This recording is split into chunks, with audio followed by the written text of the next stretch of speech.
C'est vrai que quand on est arrivé, c'était l'aube et il faisait encore nuit. Il y avait des projecteurs qui nous éblouissaient. Avec le témoignage de Ginette, 88 ans, rescapée du camp de la mort d'Auschwitz, les cours d'histoire de ces lycéens de la région ont pris tout leur sens. En visite au camp de concentration et d'extermination d'Auschwitz-Birkenau, la Shoah devient alors une réalité.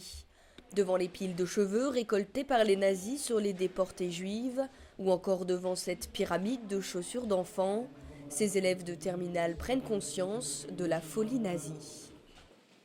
C'est assez fort parce que c'est comme s'ils étaient, je sais pas, c'est des choses qui sont plus humains, il y a une déshumanisation.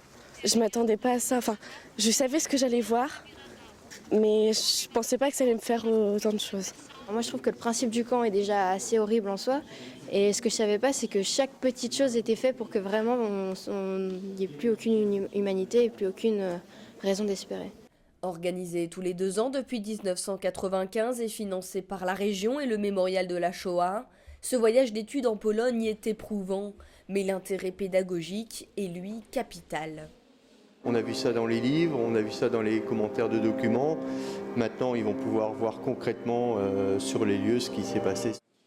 Dès leur retour, ces élèves témoigneront eux-mêmes dans leur lycée autour d'eux de ce qu'ils ont vu pour que plus jamais cela n'arrive. Plus d'1 million d'hommes, femmes, enfants ont été déportés et exterminés pendant la Deuxième Guerre mondiale, dont une majorité de juifs.